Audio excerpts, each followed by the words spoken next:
Bonjour, bonjour, comment vas-tu? Bienvenue à notre leçon de l'école de sabbat, leçon du jeudi. Nous avons fini avec les quatre histoires que nous avons vues dès le début de la semaine.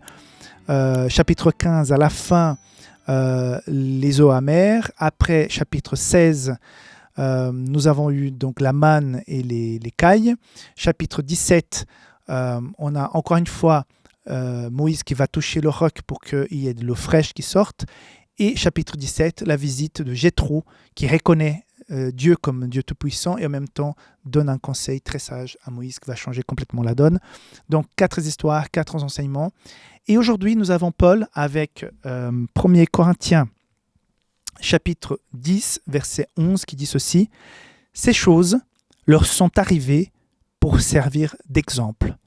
Elles ont été écrites pour notre instruction, à nous qui sommes parvenus à la fin des siècles. » Paul est en train de dire, ces histoires, c'était pas seulement pour eux, pour leur salut, pour leur vie, pour le nom de Dieu qui était à quelque part piétiné en Égypte, pour faire remonter son nom parmi les nations. Non, ces histoires, non seulement c'était pour ceux que je viens de mentionner, mais pour toi et pour moi.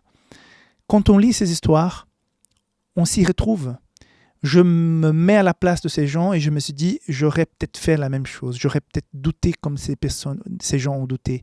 Donc, que Dieu m'aide à ne pas douter de sa puissance, à ne pas marcher par moi-même et commencer à me plaindre du manque de la présence de Dieu, de l'intervention de Dieu dans ma vie, ou tout simplement croire que Dieu n'existe pas. Non, ces histoires nous rappellent que Dieu est bien présent. Il fait toute la différence quand on lui fait confiance et il est patient. Il est patient. Mais on verra au fur et à mesure de ces histoires que cette répétition de ne pas croire, finalement va avoir des conséquences assez graves. Donc, l'invitation de Paul aujourd'hui pour nous, c'est de faire comme la femme samaritaine qui a écouté le Seigneur, Jésus, qui a parlé d'une eau vive et qui a finalement dit « mais où je peux trouver de cette eau ?» Et finalement, Jésus lui a expliqué. Et tout de suite après, elle est partie raconter cette histoire à d'autres.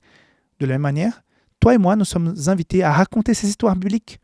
Ces histoires qui ne sont pas bibliques, mais qui sont arrivées aussi avec nous. Mettre tout ce que Dieu a fait pour ce peuple, tout ce que ce Dieu a fait pour moi-même, et témoigner, partager. Et il va dire « Je suis le pain de vie. Celui qui vient à moi n'aura jamais faim. » Jean 6, 35. C'est ça. Notre Dieu, avec toutes ces histoires, souhaite te dire à toi, aujourd'hui, cette semaine, regarde, tu as peut-être un problème financier, un problème de santé, un problème de relations interpersonnelles, un problème de couple au travail, un problème existentiel. Je suis là pour toi. Si j'étais patient avec ces gens. L'autre jour, je parlais avec quelqu'un qui disait, elle disait ne pas croire que Dieu puisse encore travailler dans sa vie parce que par son passé, cette personne est allée trop loin et qu'elle peut vivre une vie normale avec le Seigneur, mais elle ne croit pas qu'il puisse avoir des grands changements dans sa vie, de grandes bénédictions qui peuvent lui être données par Dieu parce que par le passé, elle est allée trop loin de Dieu. Et c'est ça la clé, la différence, la puissance de notre Dieu. Il ne regarde pas les actions, il regarde le cœur.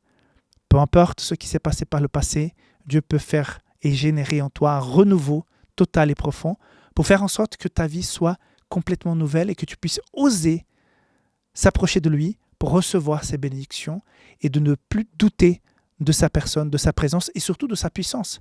Parce que c'est quelqu'un qui, à quelque part, reste croyante, va à l'église, mais ne pense pas pouvoir vivre quelque chose d'extraordinaire avec Dieu parce que, à quelque part, elle se sent sale par son passé et donc elle est marquée à ne pas aller plus loin avec le Seigneur. Donc c'est un peu complexe, je ne veux pas rentrer dans le détail, mais ne doutons pas que le pardon de Dieu est totalement intégral. Il est à 100%. et il peut changer complètement la donne de notre existence et nous donner une vie pleine, malgré le problème, les difficultés par lesquelles nous sommes en train de passer en ce moment.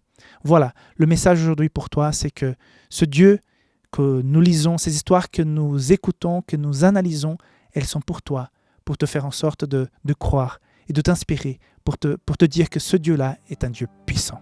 Dieu te garde, on se voit demain pour clôturer la semaine. Bye bye.